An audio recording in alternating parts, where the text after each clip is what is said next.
minutes of the audit committee meeting held on December 7th, 2021. May I have a second? Second. Thank you. I will poll each member for his or her vote. Dr. Pagan, please. Yes. Dr. Katz. Matt is representing Dr. Katz officially today. Yes. Frida Wang. Yeah. Benioski. He has not joined yet.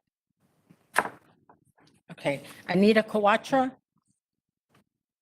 Has not joined. I think she's not here. We only have Okay. Jose Pagan and Frida Wang on the line. All right. All those in, well, I think we have enough votes. I think it's passed. The next is an action for consideration. Mr. Wyman will read the resolution into the record and begin the presentation. All right, thank you. I'm going to pass this over to James Linhart, Deputy Corporate Controller, to read the resolution. Everyone, so we have a resolution. My name is James Linhart. I'm Deputy Corporate Controller, and our resolution is authorizing the New York City Health and Hospitals Corporation to execute a 2-year and 2-month best interest contract extension with Grant Thornton LLP for auditing services in an amount not to exceed $2.019500, which is inclusive of a 5% contingency for bond issuance. So the base amount of the contract extension is $1.931500, and we have an $88,000 contingency included in that amount. That brings the total amount not to exceed the $2.019500. We're asking for the 2-year and 2-month extension because our current contract expires April 30th, 2022, and we want to move the contract extension over to June 30th, 2024, mainly because we want to align with the city contract RFP, and we want to join the city's RFP. So going through the slide deck, in the background, our New York City Health and Hospitals, we have to issue annual financial statements every year, must be audited by an independent accounting firm. It's part of our corporate bylaws and our PAAA standing for bond issuances. Our current contract is with Grant Thornton LLP. That contract was procured through an RFP that was issued in 2018. As I said before, the contract terms for 4 years and expires April 30th of 2022. And the most recent previous year spend with Grant Thornton for external auditing services was $924,100. You go to the background, the reason for action continues. What we want to do is we want to issue the 2-year and 2-month extension for the sole purpose of aligning ourselves up to join the city's RFP. And this way we will have one city contract, one audit firm. As it turns out right now, the audit firms are the same, where we have Grant Thornton for our audit firm, and the city also has Grant Thornton too. So what this does is we're issuing a 2-year contract. We're asking for a 2-year and 2-month contract extension for a total amount, as I said, not to exceed $2.019500. And this is in lieu of issuing a full-blown 4-year RFP. So there are advantages to our request. We're hoping to get better negotiating power given the size of the current city contract. And there'll be an ease of meeting stated deadlines since we'll be part of the same audit firms. And there'll be better communications between the audit teams. Not that there isn't now, but we actually meet the city contract deadlines all the time. But there's always a backlog of information flow between the two audit firms. Even though they are the same Grant Thornton contract, it's Grant Thornton City has a different audit team than the Grant Thornton Health and Hospitals organization. So now that there would be the same actually audit firm, there'll be seamless communications between the two. Processes that will still remain and stay in place when if we join the city contract. We'll still retain autonomy of audit services, and we'll still get a separate audited financial statement. We'll still have a separate audit team. The audit committee will still review and approve the issued financial statements. We will have representation on the city's RFP committee in helping choose the new audit firm. And part of the contracts that we currently have in place with Grant Thornton is we actually asked them to pay for our CPEs, continuing professional education credits for our staff.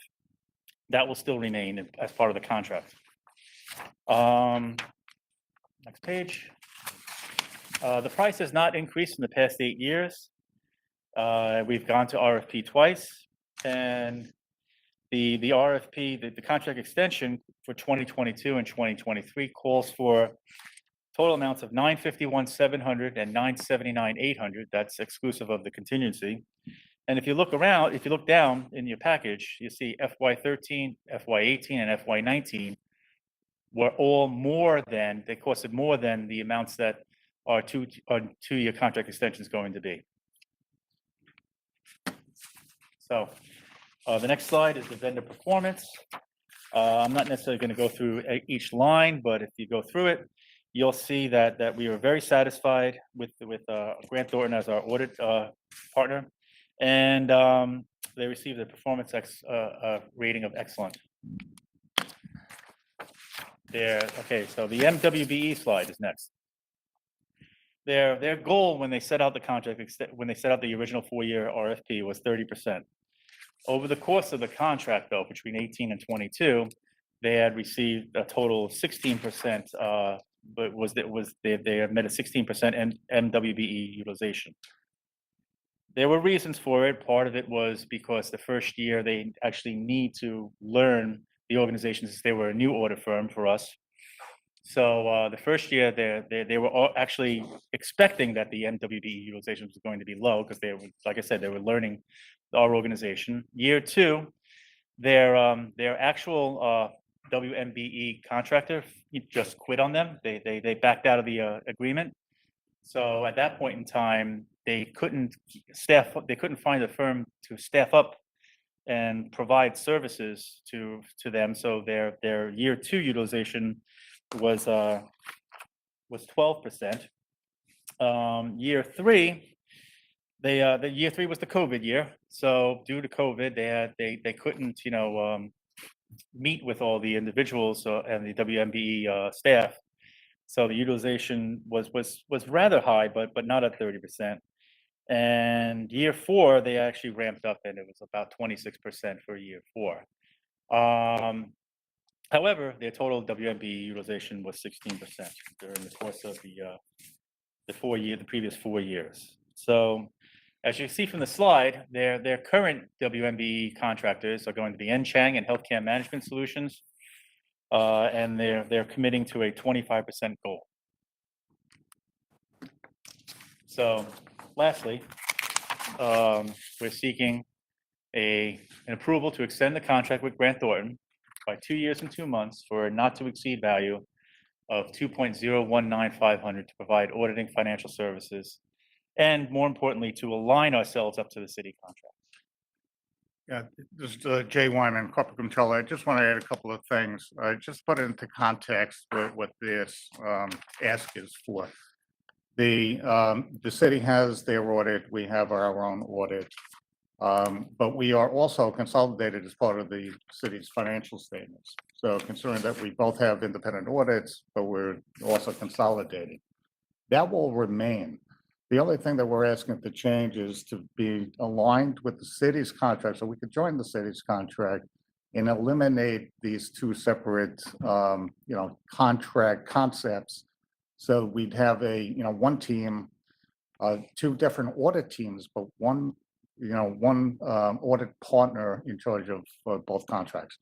So that's what we're asking for. And of course, the only way to do that, since they're off cycle to us, is to extend our contract by 2 years so we could align ourselves with them. Very good. Okay. I am now going to poll each member for any questions they might have.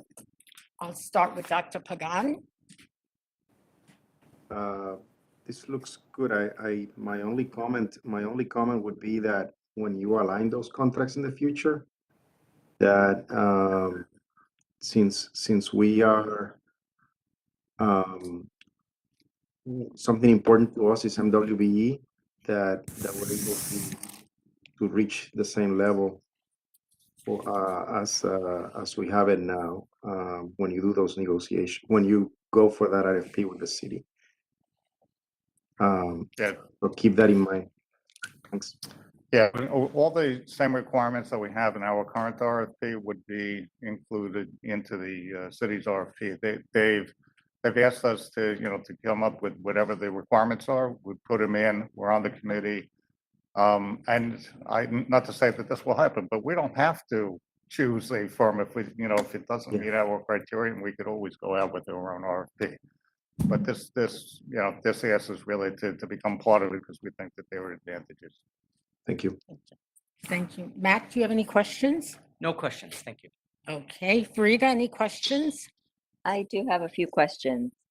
Sure. Just on that contract point, Jay, are if we do end up participating with the city's selection, and will we have two separate contracts? Will one contract still come before the board, or is it going to be one contract where the city manages it and we have our separate audit and then a corollary question to that is, will we have separate engagement partners, or are the teams going to be separated, or how is all that going to work? Yeah, so I'll take the last one first. Okay. We will have a separate audit partner because healthcare is unique. It's specific. So you have to have a healthcare partner and a healthcare team. So we will have a healthcare team. As far as the contract, it will be one contract, but it will still come forth to this committee for approval because we still have to approve the use of that audit firm for us. So, legally, I couldn't answer what the legal requirements are, one contract, but in fact, it could also be a subcontract out if another firm was awarded the contract but didn't have any healthcare specialty. They could also opt to contract out with somebody like Grant Thornton again. And, so we will have specifically somebody that's dedicated, that meets our requirements. Because we want somebody that has experience here in New York. We want experience in healthcare. And we want a decent team and somebody with experience in large healthcare organizations, all part of the same requirements that we had in our current RFP. So that's going to maintain. Okay, great. That actually answers a couple other questions I had, so that's very helpful. But on the current extension, I have a couple of quick questions. I'm just curious why the projected cost for the next 2 years is less than some of the historical numbers that James had on the slide. I could take that. So when Grant Thornton had originally won the 2-year RFP, their 4-year fees were built for years 1 and 2, which was 18 and 19, at $994,300, and year 3 and 4 was a reduced rate at $958,800 and $924,100 because of redundancy issues. They got to know the client. So the first 2 years, they actually built in the fact that they were going to be spending more time in learning the client, learning us, learning health and hospitals. So they built in for that. Then in years 3 and 4, they said, okay, you know what? We know what the client is. We know how to staff it accordingly. So that's why they had reduced rates in years 3 and year 4 of the contracts. And then with the 2-year extension request that we're looking for, what Grant Thornton did was they went back to the last year, which was the $924,100, and they built in a 3% compounded rate for years 1 and 2 of the contract extension. Okay.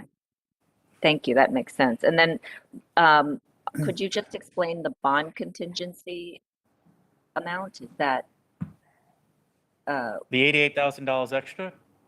So that I think so you said it was basically when- a 5% or something for bond It's contingency? an approximate 5% contingency that I put into it. Grant Thornton, when they came back to us with the proposal for the 2-year contract extension, they gave us a separate price. If we issue bonds, it's going to cost this much money more. I So see. So That's for the work they have to do that's, in conjunction with the bond issue, basically. that's correct. That's Right. correct. But with the way that the interest rates have been fluctuating lately, I don't think that we're going to be issuing bonds in the near future. Right, so that's But just so- if it does. Yeah, with Okay. a bond issuance, they almost have to perform a mini audit. That extra work and all the, requirements related to the work is built in as a contingency. We've had it in the past, we just haven't had it recently. Yes. Yep. And the, I think you referenced that the cost hasn't changed over 8 years, Jane, was, but Mhm. this, contract with Grant Thornton has only been 4 years, so the prior 4 was a different auditor. The is that right? prior four was with KPMG, Okay, and it was 825 as a low to 875 as a high. Mhm. During the 4 years, and the previous 4 years to that was also KPMG, and that was 875 as a low, 994 as a high. okay, So so it's really kind of bounced around in the same range for a while. yeah, exactly. So Okay, thank you. And are there, just out of curiosity, is there a maximum time limit an auditor can serve? Is that 10 years or something? Yeah, Yeah, okay, no, well, there is a regulation, it's part of the PAAA and it's also one of the audit partner requirements that they can't serve more than 5 years. Right? That's the audit 5. partner. There is nothing that says you can't have an auditor for 100 years. Uh-huh. The city controller's office had encouraged agencies to switch after 8 years. Mhm. But even the city hasn't always done the same. that. So I think it really depends on what we believe as the client, whether we're getting what we believe to be an independent audit and we get all the requirements met. So, Okay, and Thank that's one of the reasons why we changed from KPMG to Grant Thornton. Grant Thornton. All right, great, thank you. No other questions. Thanks, Sally. Thank you, Frida. Anita Kawatra? No questions, thanks, Sally. Frida's question Thank answered you. mine. Oh, great. I just had a question, which is kind of a comment. Is it fair to say that we're going to be, because we're part of a committee, but it feels like we're going to be more of a partner in terms of making sure that our voice is heard on the things that are important to us? that is correct. Yes. Okay.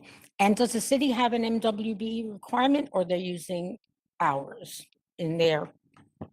They do, right? They have an MWB requirement as well. Yeah, I just don't know what Yeah. their requirements are, but whatever our requirements are, we will keep as part of the engagement at health and hospitals, we can continue to keep. Right, and we've already discussed that. So, Mhm. if we have, a 30% goal and they have a 20% goal, we could keep the 30%. But I Right. just don't know offhand what What theirs theirs is, is. and it may be the same for all. of them. Okay. I don't know. Since there are no other questions, then I'd like to have a motion approving the resolution. So Or I'll moved. move for approval. Oh, And, sorry. go ahead. I'll second you, Sally. Oh, thank you. So I'll poll each member for his vote or her vote. Dr. Pagan, Yes. Matt Ziegler, Yes. Rita Wang. Yes, Okay. The resolution is adopted. And Uh, Sally, yes. I also vote yes. It's Anita. I'm sorry, Anita. That's okay, no problem. no problem. Oh, dear. Okay. Now we're going to have an audit update from Catherine Patsos. Good morning. This is Catherine Patsos, Chief Corporate Compliance Officer, reporting on the internal audits. Starting on page 3, as we know, the New York City Controller's Office has been conducting an audit of controls over nursing homes. Since the last audit committee meeting, we received some preliminary findings from the Controller's Office related to personal protective equipment inventory. We've been reviewing those with supply chain and preparing responses. These are just preliminary findings from the Comptroller's Office that they issued in advance of their draft audit report, to which we would have the opportunity to make a formal response. Following that, on February 28th, they reached out to myself and the Vice President of Supply Chain to request a meeting to discuss those preliminary findings, that meeting was held on March 8th. We did have a substantial meeting that day, but unfortunately did not get through all of the findings. So the follow-up meeting was held on March 18th.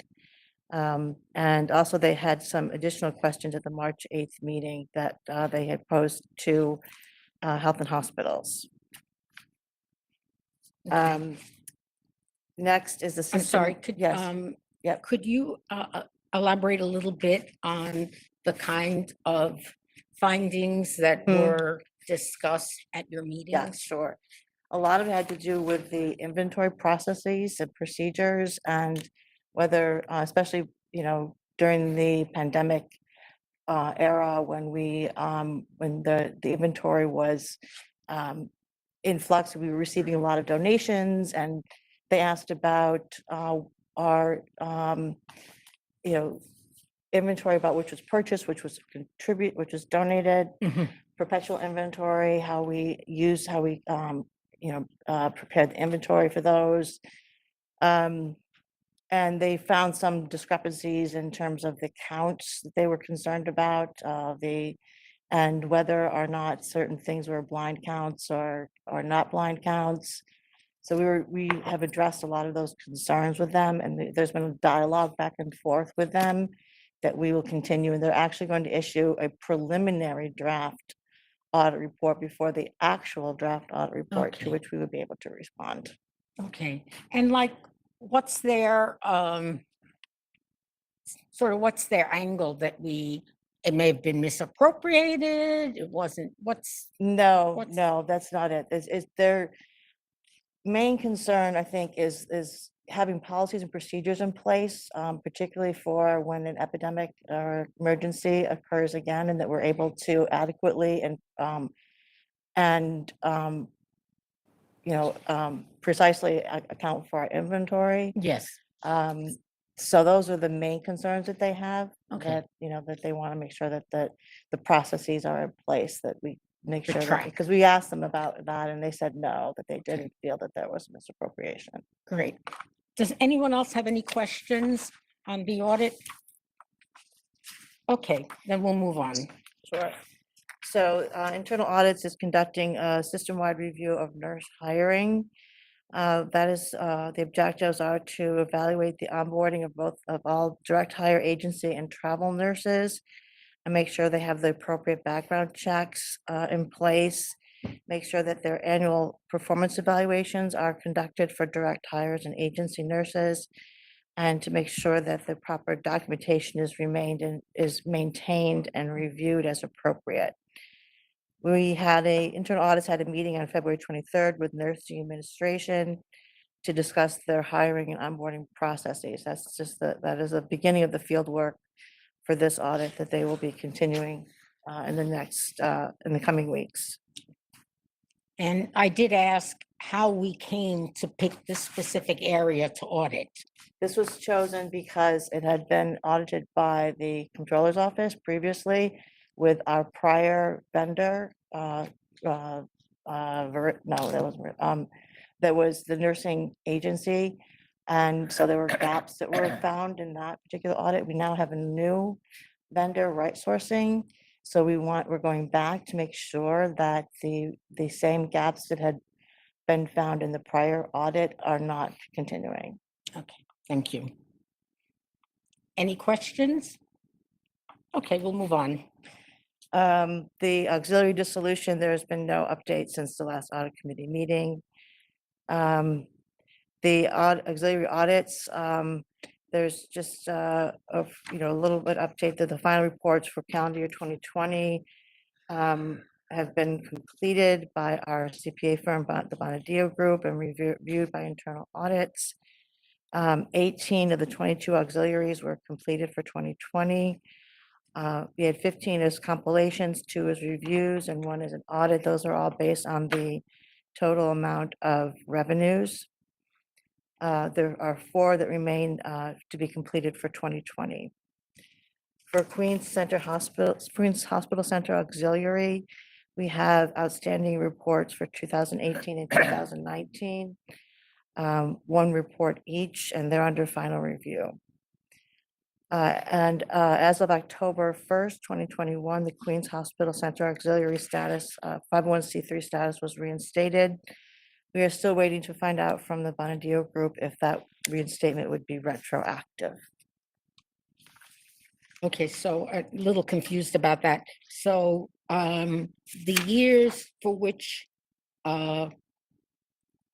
there's still a review pending, Mhm. they had their 501c3. And was there a gap? Did they? why There did- was just, that's why we're waiting to see if it was retroactive, because there was a gap.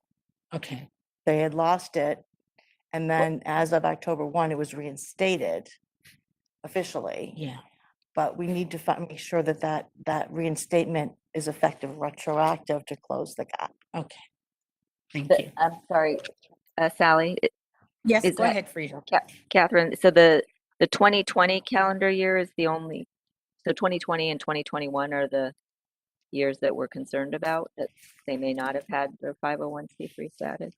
That, I think it goes back a little bit further than 2020, because there was, that they had lost their 501c3 status a few years ago. Mhm. So there is a few years of a gap, because it was just reinstated last October. Okay, so if it doesn't go retro, then the 18 and 19 reports will be affected by that, or potentially the Yes. 19. Okay. Yes. Okay. And that concludes the internal audit report. If there's any further questions.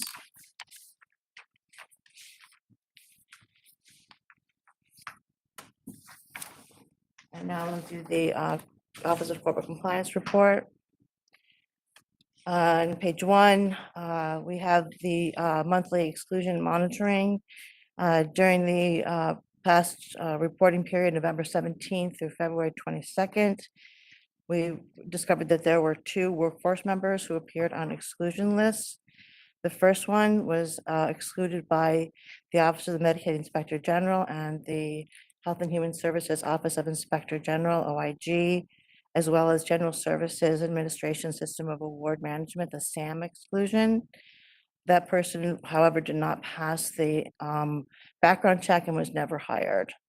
The second one was also excluded by OMIG and OIG and on the SAM list.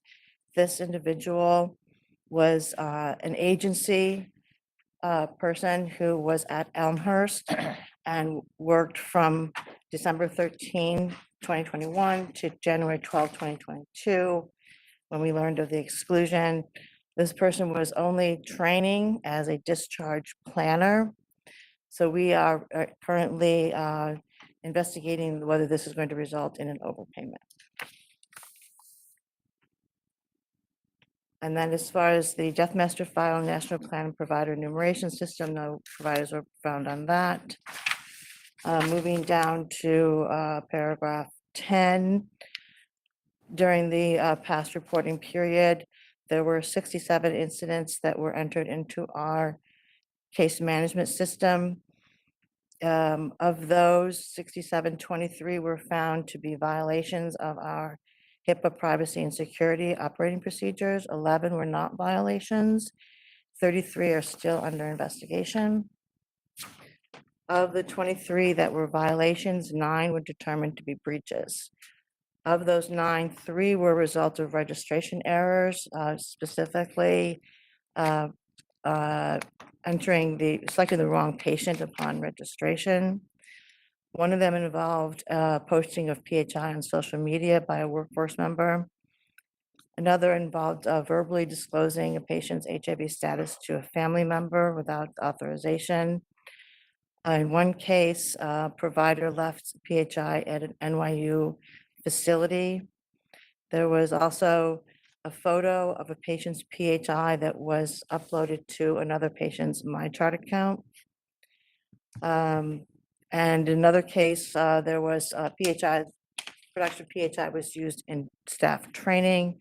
And finally, a workforce member had disclosed PHI to their personal attorney, I believe during a labor hearing, for purposes of a labor hearing, excuse me. With regard to the Office for Civil Rights, I just had a Yes. quick question. What happens to the people who are found guilty of the breach? we report them to HR or Labor Relations as appropriate, depending on what type of employee they are. Right. We ask that the documentation of the incident be placed in their personnel file, and sometimes, and if it's an egregious violation, we would recommend that they pursue further disciplinary action. Because the group 12, we don't discipline, the Office of Corporate Compliance doesn't discipline, we leave that up to HR and Labor Relations. And we recommend certain actions be taken, but we also, because we don't know for any particular employee, if that person has had other disciplinary problems, that, this might put them in a position where they would want to enhance the disciplinary action, how long the person has been with the organization. So there are other factors, and in a referral letter, referral memo to Labor Relations or Human Resources, we state that, further disciplinary action may be warranted depending on prior prohibited acts and Right. things of that nature. But for breaches, we always ask that they put a notice, that something in their personnel file Right. at the minimum. Okay, thank you. So we did receive 5 letters from the Office for Civil Rights. I won't go, the 4 of them, the first 4 are related to reports from 2015, 2000, most of them in 2015, with regard to breaches that occurred back during those periods, and one was for Coney in 2017. These were breaches that the OCR has been investigating, or supposedly had been investigating for several years. They, however, based on our corrective action that we had implemented and the comprehensive enterprise-wide risk analysis and risk management plan that we submitted to the OCR back in September of 2020, I believe, they believed that we had addressed our systemic Hipaa, the concerns that they had, and that we received voluntary compliance through our actions, and as compliance and our compliance actions that are taken in redress to the concerns that they had. As a result, these Bellevue, Woodhull, Jacoby, and Coney reports, investigations were closed. The details are in the description, but they closed all of them based on, and all for the same reasons. Then on February 14th, we received a letter regarding a report that the OCR received on November 30th, 2020, that reported a disclosure of a patient's COVID test results to her parents. The OCR, however, determined to resolve this issue through technical assistance, and they enclosed materials regarding the privacy rule and breach notification rule, and closed the matter with no further action. Any questions Ally, on the? Yes. Yes. Sorry. Catherine, just out of curiosity, the OCR investigations, is that typical that it would take such a long time? These were incidents in 2015 and we weren't. Yeah, contacted. they do take a long time. This is particularly long time. They have been holding on to these investigations, I think in part to waiting for us, for health and hospitals, to provide them with sufficient evidence that we are conducting an enterprise-wide HIPAA risk analysis, which was something that had been, they had been requesting since about 2017. Mhm. And we had been back and forth with them through submissions, through conversations. And our final submission, which was in September of 2020, was sufficient, and they were satisfied with that, that we are complying with the security rule requirement to do the enterprise-wide HIPAA risk analysis and risk management plan. So they were aware, while they were investigating these, they were aware of what the work we were doing, and that sort of helped on. Yes. Or maybe the timeline was delayed, sort of was beneficial to us because we were working through a process that would allow them to close out this. Right, I think that they were kind of, I think, not positive, that they were Mhm. waiting on that to Right, close these out. right. Okay. Thank you. That's helpful. Mhm. Okay, compliance reports. Since the last audit committee meeting, we received 87 compliance reports. They're identified as red, yellow, or green, depending on the severity of the reports. We received 2 red reports, 36 yellow, and 49 green. The 2 red concerned, one was the threatening phone calls that were placed to Bellevue by an employee. That person has been relieved of duty. And the second one involved an employee who had felt threatened by comments made to her by a coworker. And that case we referred to Human Resources.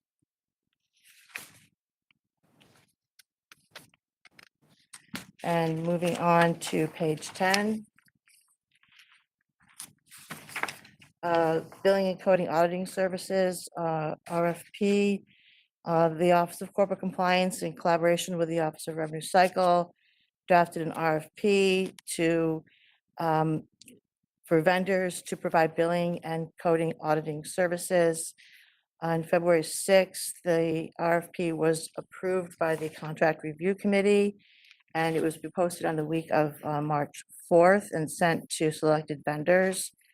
The qualified vendors would be conducting pre-billing, coding, and auditing services. I'm sorry, going to the next page. For all of our service areas, inpatient, outpatient, diagnostic and treatment centers, home health, health home, and skilled nursing facilities. They would be doing analysis to identify areas of risk and prioritize chart reviews as determined by that analysis. They would conduct and coordinate training where deficiencies are noted, and prepare ongoing reporting analysis for management review. They would also be doing periodic risk assessments to determine the areas of risk and threats and opportunities related to documentation. The RFP seeks a 3-year contract with a total cost of $3.5 million. Do you have any other I'm questions just on that? curious, there's no way that they could commit to a certain level of savings based on their actions, right? Yeah, okay, No, they can't be paid according to that either. already. Any other questions, anyone? Okay, thank you, Catherine. Sure. We have also implemented a patient privacy monitoring system through a vendor, Maze. This is as required under the HIPAA regulations. We need to implement hardware, software, and procedural mechanisms that record and examine activity in information systems that use EPHI, and to regularly review logs and reports and security incident tracking reports. So in order to enhance our compliance with this requirement, we've engaged a contractor, a vendor, Maze, which will implement what's called the patient privacy monitoring system in our electronic medical record, Epic, as well as other clinical applications that house EPHI. This will enhance our ability to detect unauthorized access to and uses and disclosures of EPHI by workforce members. This will be done by comparing workforce member information from PeopleSoft with access data from Epic and the other applications that create, store, or transmit EPHI. So they will be able to detect when someone is inappropriately accessing EPHI. And this is also for a 3-year contract at not to exceed $486,500. And Catherine, this was not RFP. This was. Yeah, it was RFP. Oh, Yes, it was It was an RFP. RFP, yes. I'm sorry.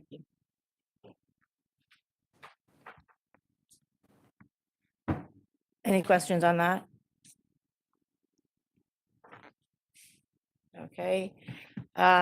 As we do every year, we are currently in the process of developing a risk assessment, which includes the risks to the organization from a reputational, financial, or legal perspective. On March 4th, I will be presenting that draft risk assessment to the Enterprise Compliance Committee, which will review and prioritize those risks. And based upon that prioritization, the risk assessment will be finalized, and a draft corporate compliance work plan will be presented for the ECC's review and approval, and then for approval by this audit committee. Finally, Just a yes, quick question. Go ahead, Frida. Go ahead, Sally. You go ahead.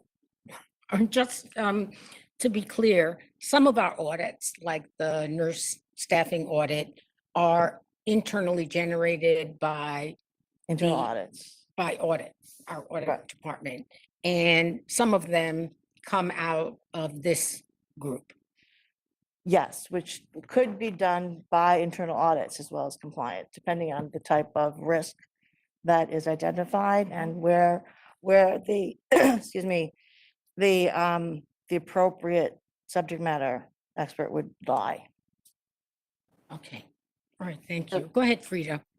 Following up on that, Sally, so does internal audit develop a separate work plan each year, or they are kind of coming out Yeah, of this? that's a work? good question. We work together on this. So there's one work plan, basically, that some might be conducted out of internal audit, some might be conducted out of CC. That Corporate compliance. Okay. And then I see you will share the work plan with the audit committee. Would we be able to see the risk assessment as well at that time, or is that in? That's possible, yes, we can see, because we can see the risk assessment. And the Enterprise Compliance Committee evaluates the risk assessment and prioritizes the risks that are contained in that assessment. And based on their prioritization, determines which should be included in the work plan, but it's certainly, I can share both. Okay, that would be very interesting. Thank you. And do you have a sense of about how many? I believe there are about 8. And then in addition to that, our compliance and privacy officers go to their facility compliance committees and ask them, what keeps you up at night? So we include those as a part of the risk assessment. They don't rise to the level of compliance risk or internal audit risk, but we include them to let everyone, the compliance committee, know that these are the concerns of the facilities. If it's something that does, in fact, last year we had something that came out of community care that we incorporated into the risk assessment. Okay. Oh, great. So That's we great. want to make sure that their voices are heard. And that is part of the risk, the document of the risk assessment. Produces. Thank you. Okay, finally, as we have done every year, we are doing our, starting the 2022 Hipaa risk analysis and security assessment. We again engaged Coalfire through the RFP process, and they will be They have begun their analysis for 2022. They do on-site remote interviews of key facility and central office personnel. Excuse me, and they also review the applications that create, receive, maintain, or transmit EPHI, and they do penetration tests and on the systems and applications. They have already conducted interviews with skilled nursing facility personnel and conducted, that was done during February. And in March, they are doing the reviews of the acute care facilities. Any questions on that? Frida? Yeah. No, That concludes my report. thank you. Okay, is there any old business to come before the committee? Any new business? There being none, meeting is adjourned. Bye, Frida. Thank you. Thank you, everyone. Hi. Bye, Anita. Have a good day, everyone. Too. Okay.